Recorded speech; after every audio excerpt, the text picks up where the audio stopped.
Bismillahirrahmanirrahim. Assalamualaikum warahmatullahi taala wabarakatuh. Salam sejahtera dan selamat petang kepada seluruh rakyat Malaysia. Sama dengan saya petang ini adalah Datuk Dr. Nohayati Rusli dan Dr. Hisham Shah. Kementerian Kesihatan Malaysia ingin memaklumkan bahawa pada hari ini bilangan kes yang sembuh daripada jangkitan COVID-19 adalah sebanyak 1,010 kes. Ini menjadikan jumlah kumulatif kes sembuh sepenuhnya daripada jangkitan COVID-19 adalah sebanyak 98,228 kes, iaitu bersama dengan 81.3% daripada jumlah keseluruhan kes. Pada hari ini, 4 Januari 2021, Malaysia telah merekodkan kes harian sebanyak 1,741 kes. Ini menjadikan jumlah kes positif COVID-19 di Malaysia adalah sebanyak 120,818 kes. Manakala jumlah kes aktif dengan kumulatif jangkitan COVID-19 pula adalah 22,089 kes. Daripada jumlah kes baru berkenaan, terdapat 8 kes import yang telah mendapat jangkitan COVID-19 daripada luar negara. Manakala penularan COVID-19 dalam negara pula adalah sebanyak 1,733 kes. Selangor melaporkan kes harian baru tertinggi iaitu sebanyak 687 kes bersama dengan 39.5%. Daripada jumlah ini sebanyak 541 kes iaitu bersama dengan 78.7% adalah daripada kluster-kluster dan saringan kontak rapat COVID-19 yang aktif dijalankan di lapangan. Ini diikuti oleh Sabah sebanyak 303 kes iaitu bersama dengan 17.4% dan Johor sebanyak 295 kes iaitu bersama dengan 16.9%. Sebanyak 32 kes iaitu bersama dengan 1.8% yang dilaporkan hari ini adalah berkaitan dengan kluster-kluster di lokap, depo tahanan imigresen dan penjara yang membabitkan kluster Teluk Emas 10 kes, kluster penjara Jalan Harapan 9 kes, kluster Tembok Choh 6 kes, kluster Tembok Gajah 3 kes, kluster Tembok 2 kes, kluster Tembok Mempaga 1 kes dan GK Tawau 1 kes. Perincian penuh jumlah kes mengikut negeri adalah di lampiran 1 dan 2 yang disertakan bersama kenyataan media. Sehingga kini terdapat 122 kes positif COVID-19 yang sedang dirawat di unit rawatan rapi di mana 53 kes memerlukan bantuan pernafasan. Duka cita dimaklumkan terdapat pertambahan 7 kes kematian COVID-19 pada hari ini. Ini menjadikan jumlah kumulatif kes kematian COVID-19 di Malaysia adalah sebanyak 501 kes, iaitu bersama dengan 0.41% daripada jumlah keseluruhan kes. Ringkasan kes kematian hari ini adalah seperti berikut. Kes kematian 495, iaitu kes nombor 72,926, seorang lelaki berusia 65 tahun daripada negeri Sabah, mempunyai latar belakang penyakit kencing manis, darah tinggi, dislipidemia dan penyakit jantung, telah meninggal dunia di Hospital Tawau. Kes 496 iaitu kes nombor 90,554, seorang lelaki berusia 67 tahun daripada negeri Johor, mempunyai latar belakang penyakit darah tinggi, dia meninggal di Hospital Encik Besar Hajar Kalsum Keluar. Kes kematian 497 iaitu kes nombor 106,846, seorang perempuan berusia 83 tahun dari negeri Sabah. Dia mempunyai penyakit kencing manis, darah tinggi, penyakit jantung dan penyakit buah pinggang kronik. Beliau meninggal di Hospital Lahad Datu. Kes kematian 498 iaitu 108,319, seorang lelaki berusia 45 tahun dari negeri Pahang, mempunyai penyakit hati dan retroviral. Beliau meninggal di Hospital Tengku Ampuan Abzan, Kuantan. Kes kematian 499 iaitu kes nombor 108,646, seorang perempuan berusia 50 tahun. Beliau meninggal di Hospital Keningau. Kes kematian 500 iaitu 118,341, seorang perempuan berusia 68 tahun dari negeri Selangor, mempunyai penyakit kencing manis, darah tinggi, buah pinggang kronik dan penyakit jantung. Beliau meninggal di Hospital Ampang. Kes yang terakhir iaitu kes kematian 501, iaitu kes nombor 118,722, seorang perempuan berusia 60 tahun dari negeri Johor. Beliau mempunyai penyakit kencing manis dan darah tinggi dan beliau meninggal di Hospital Segamat. Kementerian Kesihatan mengucapkan takziah kepada semua ahli keluarga mereka. Kementerian Kesihatan juga ingin memaklumkan terdapat 5 kluster baru yang telah dikenal pasti pada hari ini. Kluster yang pertama ialah kluster Jalan Duyung. Kluster tempat kerja ini melibatkan daerah Kelang di Selangor. Kes-kes bagi kluster ini telah dilaporkan positif COVID-19 mula pada 31 Disember 2020 melalui saringan bersasar di sebuah syarikat.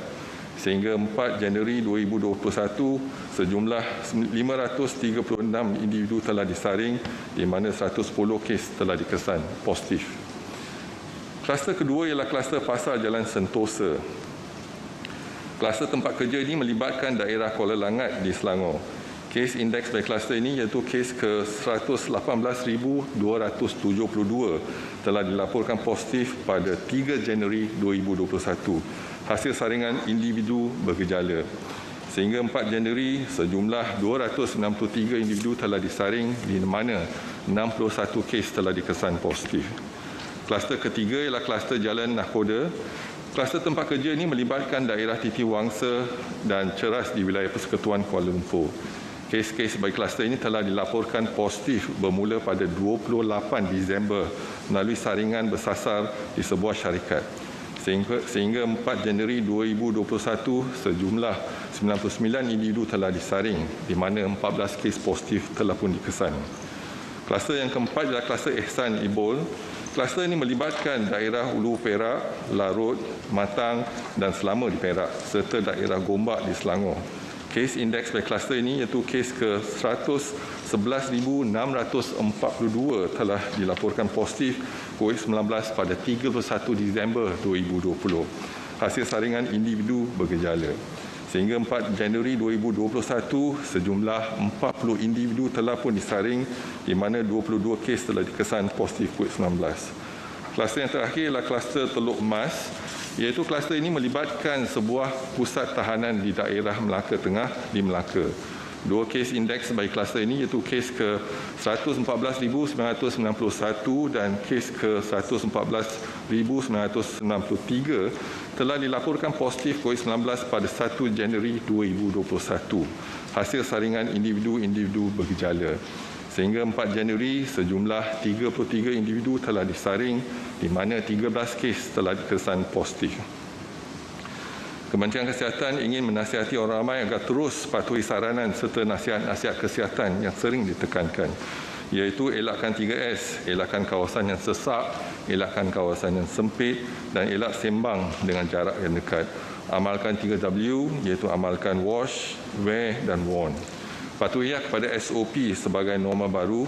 Kementerian Kesihatan akan terus memantau perkembangan kejadian jangkitan dalam negara dan juga luar negara melalui maklumat yang diperoleh daripada Pertubuhan Kesihatan Sedunia.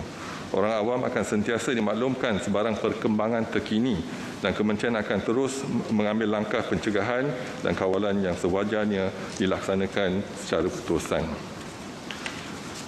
Seterusnya kita lihat kepada model COVID-19 harian dan juga fokus kes di negara kita daripada 12 September sehingga 15 Januari 2021. Setakat 3 Januari, 1,704 kes telah dilaporkan dengan kadar kebolehjangkitan 1.1, iaitu ada peningkatan daripada 1.0 kepada 1.11. Pada hari ini, 1,741 kes telah dilaporkan dengan kadar R0 ataupun kebolehjangkitan iaitu 1.11. Dimaklumkan laporan penggembara dan pemastautin tetap yang dikesan positif COVID-19 dan pulang dari luar negara dari 3 April 2020 sehingga 4 Januari 2021 adalah sejumlah 1,532 kes. Pada hari ini ada 8 kes import telah dilaporkan, iaitu 3 kes pulang dari Mesir dan masing-masing 1 kes pulang dari Indonesia, India, Pakistan, Maghribi dan juga negara Kongo. Setakat 3 Januari 2021, 537 kluster telah pun dilaporkan dan 306 kluster telah pun tamat tempoh pemantauan dan pengawasan untuk 28 hari, termasuk 6 kluster pada hari ini. Kluster yang pertama yang telah tamat ialah kluster Batu 9 di Selangor, melibatkan 29 kes dan tiada kes kematian. Seterusnya, kluster Sagu King di wilayah Persekutuan Labuan melibatkan 414 kes, iaitu 269 warga negara dan 145 bukan warga negara dan 2 kes kematian. Kluster yang ketiga ialah kluster monsun di Petaling, Selangor, melibatkan 20 kes, iaitu 18 warga negara dan 2 bukan warga negara dan tiada kes kematian. Kluster keempat ialah kluster Buntar, melibatkan 252 kes, iaitu 247 warga negara dan 5 bukan warga negara dan 4 kes kematian. Kluster yang kelima ialah kluster Sky Chocolate, iaitu di wilayah Persekutuan Labuan, melibatkan 54 kes, iaitu 40 warga negara dan 14 bukan warga negara dan juga 1 kes kematian. Kluster keenam ialah kluster Gading, iaitu melibatkan 13 kes warga negara dan tiada kes kematian. Laporan kluster COVID-19 yang aktif di Malaysia sehingga 4 Januari 2021 adalah sejumlah 231 kluster, termasuk 5 kluster aktif yang dilaporkan pada hari ini. Dan daripada 231 kluster aktif, 50 kluster ada pertambahan kes dan 181 kluster tiada pertambahan kes pada hari ini. Kluster yang pertama ialah kluster Duyung di Klang, Selangor. Ada pertambahan 95 kes, jumlah kes ialah 110, jumlah yang disaring setakat ini ialah 536. Kluster Jalan Perindustrian di Kulai, Johor, ada pertambahan 81 kes, jumlah kes ialah 106 dan jumlah yang disaring setakat ini ialah 1003. Kluster Hentian masih ada pertambahan kes, iaitu 73. Jumlah kes ialah 2,377 dan jumlah yang disaring setakat ini ialah 12,713. Seterusnya, kluster Beringin masih ada pertambahan 57 kes, jumlah kes ialah 1,113. Jumlah yang disaring adalah 17,188. Kluster Tampur Jaya di Johor Bahru, Johor, ada pertambahan 44 kes, jumlah kes ialah 595. Jumlah yang disaring setakat ini 1,225. Seterusnya, kluster Teratai masih ada pertambahan 22 kes.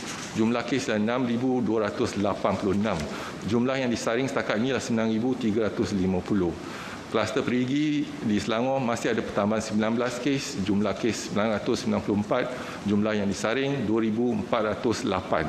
Kluster Sungai Putus di Selangor masih ada pertambahan 17 kes, jumlah kes adalah 1,195, jumlah yang disaring 2,060. Kluster Halban di Kelantan dan Terengganu ada pertambahan 16 kes, jumlah kes ialah 138, jumlah yang disaring 527. Kluster Batu 39 di Pontian, Johor, ada pertambahan 16 kes, jumlah kes 999, jumlah yang disaring adalah 435. Kluster Rawa Akasa ada pertambahan 15 kes, jumlah kes 145, jumlah yang disaring 466. Kluster Pasar Jalan Sentosa di Kuala Langat, Selangor, ada pertambahan 14 kes, jumlah kes 61, jumlah yang disaring 293. Kluster Tapak Bena Leboh ada pertambahan 12 kes, jumlah kes 382 dan jumlah yang disaring 644. Seterusnya, kluster Jalan Nakhoda ada pertambahan 19 kes, jumlah kes ada pertambahan 10 kes, jumlah kes ialah 14, jumlah yang disaring adalah 99. Kluster Teluk Mas ada pertambahan 10 kes, jumlah kes 13, jumlah disaring 33. Kluster Penjara Jalan Harapan ada pertambahan 9 kes, jumlah kes ialah 2,563. Jumlah yang disaring setakat ini adalah 5,851. Kluster Manik masih ada pertambahan 8 kes, jumlah kes 30 dan jumlah yang disaring ialah 180. Seterusnya adalah kluster Seruling, masih ada pertambahan 6 kes, jumlah kes ialah 2,491, jumlah disaring 3,378. Kluster Tapak Bena Muda ada pertambahan 6 kes, jumlah kes 894, jumlah yang disaring ialah 4,386. Kluster Tembok Choh di Johor ada pertambahan 6 kes, jumlah kes 444, jumlah disaring 1,141. Seterusnya, kluster Bukit Pasir ada pertambahan 6 kes, jumlah kes 317, jumlah disaring 804. Kluster Ceram masih ada pertambahan 5 kes, jumlah kes 908. Jumlah yang disaring 3,439. Kluster Bah Manggis masih ada pertambahan 5 kes, jumlah kes 372. Jumlah yang disaring setakat ini ialah 2,589. Kluster Pagar Siput di Kota Tinggi Johor masih ada pertambahan 5 kes, jumlah kes 179. Jumlah yang disaring ialah 308. Untuk kluster-kluster aktif yang lain yang ada pertambahan kes, sila rujuk kepada lampiran kenyataan media pada hari ini. Seterusnya dimaklumkan, laporan kapasiti harian 66 makmal COVID-19 di seluruh negara yang menjalankan ujian RT-PCR pada 3 Januari 2021 adalah sejumlah 60,003 kes. 60,003 ujian. Dan semalam kita berjaya menjalankan 21,830 ujian bersama dengan 36%. Dimaklumkan laporan kapasiti harian 5 makmal COVID-19 negeri Sabah yang menjalankan ujian RT-PCR pada 3 Januari 2021 adalah sejumlah 2,850 ujian. Semalam, makmal-makmal di Sabah berjaya menjalankan 2,635 ujian bersama dengan 92%. Dimaklumkan juga laporan sampel RT-PCR dari negeri Sabah dan Labuan yang dihantar ke Semenanjung dari 15 Oktober 2020 sehingga 3 Januari 2021 adalah sejumlah 95,422 sampel, iaitu negeri Sabah 69,523 sampel dan wilayah Persekutuan Labuan 26,422 sampel. Juga dimaklumkan laporan jumlah kumulatif ujian RTK antigen seluruh negara setakat 3 Januari 2021 adalah sejumlah 906,742 ujian telah dijalankan. Daripada jumlah tersebut, 18,762 ujian adalah dikesan positif COVID-19 bersama dengan 2.1%. Dimaklumkan juga laporan jumlah kumulatif RTK antigen untuk negeri Sabah sahaja setakat 3 Januari 2021 adalah sejumlah 309,352 ujian. Daripada jumlah tersebut, 11,949 ujian dikesan positif COVID-19 bersama dengan 3.9%. Jadi pada hari ini dapat kita rumuskan 1,741 kes positif COVID-19 telah dilaporkan dengan 5 kluster baru, 6 kluster telah tamat tempoh pengawasan dan pemantauan untuk 28 hari dan melibatkan 7 kes kematian. Dan saya buka kepada sebarang pertanyaan, dipersilakan.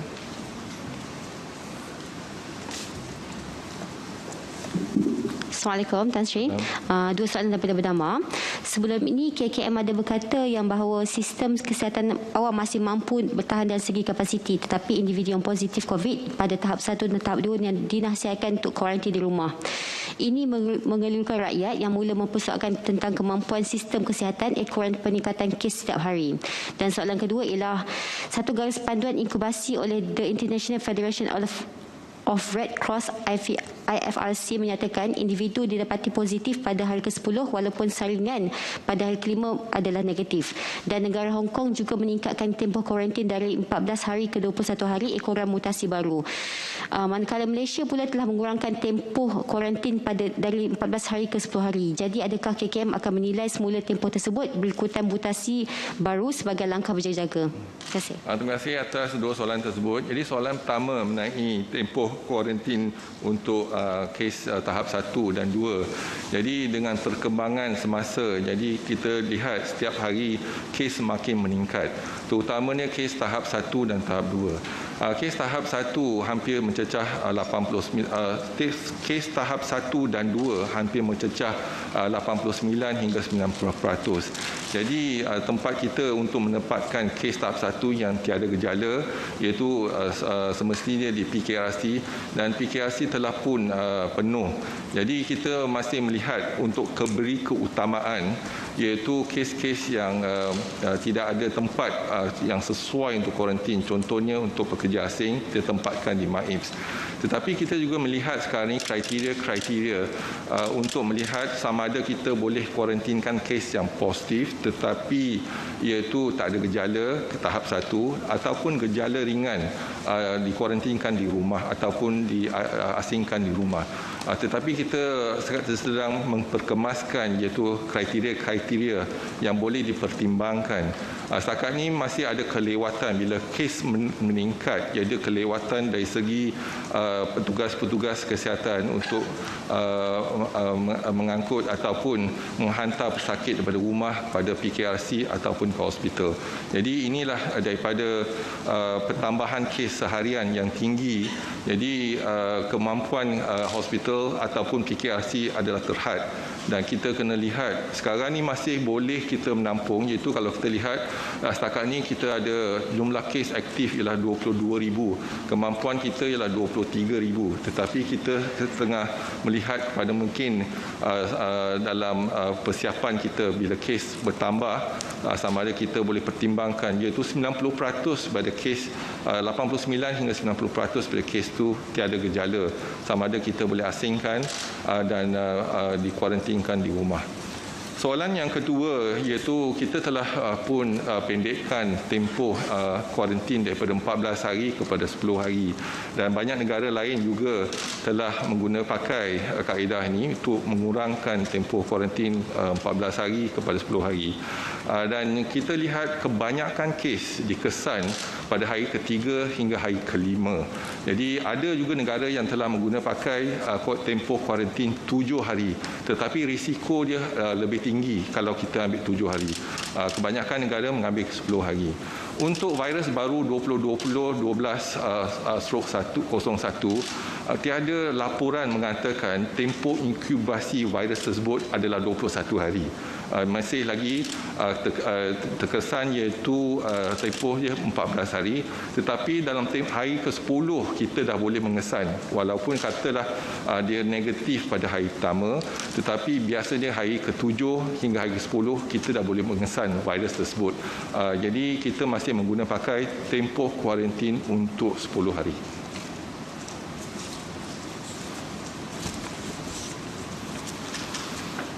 Good evening, Tan Sri. I have two questions from China Press. First question is from 7 December 2020 to today, how many clusters formed due to cross-border or cross-state and social activities? And second question is, we see a rise in the number of clusters involving workplace, yet there are still workplace or office which doesn't make it a compulsory for all staffs to wear masks in the workplace. Reason being is the relevant office does not fall under MKN directive, which is a crowded public area. So what is the comment or advice of MOH on this? Thank you. All right, thank you very much. For the first question, on the 7th, from the 7th of December till today, how many clusters formed due to the cross-border or cross-state social activities? So far, the cluster due to the cross-border or cross-state, we have 5 clusters, 3 in Pahang, there is Intan cluster, Semambu cluster and Tembok Mempaga cluster. 1 in Kelantan, there is Seragam Cepa cluster, and 1 in Perak, Ehsan Ibol cluster. And cluster due to the social activities, we have 9 clusters being reported. In Perak ialah Gerbang Ponsu, in Sabah Lintas Seraya, in Johor Sungai Redan, in Sabah Marikan, Kasih Diamond in Pulau Pinang and Selangor, and Pagitan in Sabah, Sungai Burong cluster in Selangor and Negeri Sembilan, cluster Kupi-Kupi in Sabah, and cluster Bandar Impian in Johor, Kelantan and Perak. And we see a rise in the cluster involving the workplace in the third wave, and this is due to our action plan that is actually a CMCO allowed the economic sector to function. So once the economic sector start to function, naturally you see increase of workplace being infected. So what is more important is that we encourage those going to work to put on a mask, practice social distancing, physical distancing, and frequently wash the hand. And we've seen increase, initially we see an increase in foreign workers in construction site as well as the factories. But towards the last 1 week, we are seeing increase. Initially was 63% foreign workers and 37% local. But now we are seeing more local for the last 1 week, which means the infection is already in the community, especially in the Klang Valley. And this is a concern for us. And we hope that, although we have eased the restriction for the public, but everyone must comply to the SOP. Assalamualaikum Tan Sri. Ada satu soalan kat sini. Ada beberapa pesakit di Hospital Sungai Buloh mendakwa mereka dibenarkan discharge daripada ward tanpa ujian saringan kedua. Jadi apa komen Tan Sri? Terima kasih atas soalan tersebut. Kalau kita lihat perkembangan, iaitu daripada hari pertama kita mengenali virus COVID-19, banyak yang kita tak tahu pasal virus ni. Iaitu dulu sebelum kita discharge, kita menjalankan 2 saringan. Iaitu saringan mesti negatif 2 kali, barulah kita benarkan. Iaitu tempoh dia 2 hari, dalam tempoh 72 jam. Kalau 2 negatif, baru kita benarkan mereka balik. Dan kita kuarantin bukan hanya 14 hari, lebih pada 14 hari. Yang paling lama mungkin 70 hari pun ada kita kuarantinkan. Lepas tu kita lihat juga ada kes-kes yang positif, tetapi bukan sebab dia berjangkit, tetapi lah virus shedding. Jadi kita melaksanakan satu ujian ketika itu sebelum kita benarkan pulang. Dan sekarang data-data daripada Pertubuhan Kesihatan Sedunia mengatakan kalau kita kuarantin untuk tempoh 10 hari, ada yang kata 7 hari tapi tempoh 10 hari, dan kita lihat tempoh 14 hari. Jadi lepas tempoh 10 hari itu kita dah boleh benarkan pesakit itu discharge tanpa menjalankan ujian. Ujian tu mungkin positif, tetapi yang penting dia infectivity ataupun kebolehjangkitan tu dah kurang ataupun dah tak ada. Jadi positivity itu mungkin akan berlaku seminggu, 2 minggu, 3 minggu dan sebagainya. Ada yang sampai macam saya katakan 70 hari dulu pun. Tapi yang penting ialah kebolehjangkitan. Sama ada kita boleh kawal kebolehjangkitan. Selepas 10 hari kebolehjangkitan dah amat kurang. Jadi kita boleh discharge tanpa melaksanakan ujian tersebut. Good evening, Tan Sri. I have questions about the vaccination program. Has MOH started preparations to identify the first few people who will be taking the COVID-19 vaccine besides the Prime Minister? And also, can Malaysians with proof of vaccination in Singapore be allowed back to Malaysia? And if so, what is the SOP? Thank you. Thank you very much. We are still studying the SOP regards to the vaccination. And at the moment, only one company has submitted the dossier to NPRA, so we are looking into the safety, efficacy, and etc. In the meantime, one committee is looking into the priority to certain groups for the vaccination. First, certainly, frontliners will be the one, and then followed by healthcare workers, frontliners and healthcare workers in other agencies as well. So that's our priority. Then we'll move on to those with the comorbid, for example, and looking into it. So we are planning it.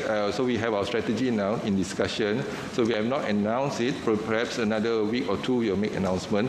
After all, the vaccine is not here yet. So we expect the vaccine approval will be probably end of February. Or perhaps we will start vaccination in March also. So it depends on how fast the company can respond to the questions and the issues raised by NPRA and the companies. We are waiting for the response from the company, and then we will proceed from there. So it's still very new. It's still we are discussing, and also we are observing closely. At the moment, it's not an immunity passport, meaning when you are in fact vaccinated, that means you can travel anywhere. No, it's not an immunity passport yet.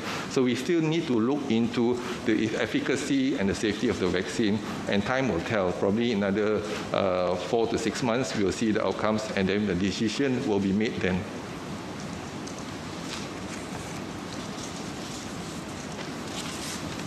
Okey, kalau tak ada lagi soalan, saya sekali lagi ingin memperingatkan diri saya dan orang ramai untuk kita terus patuh kepada SOP. Iaitu kalau kita tak ada urusan penting, pastikan kita duduk di rumah.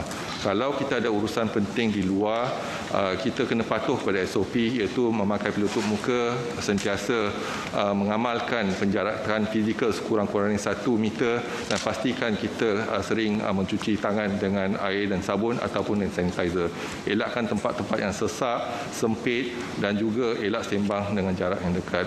Kita kena jaga kita kena jaga keluarga kita kena jaga masyarakat dan juga negara kita. Sekian, wabillahi taufiq wa hidayah. Assalamualaikum warahmatullahi taala wabarakatuh. Terima kasih.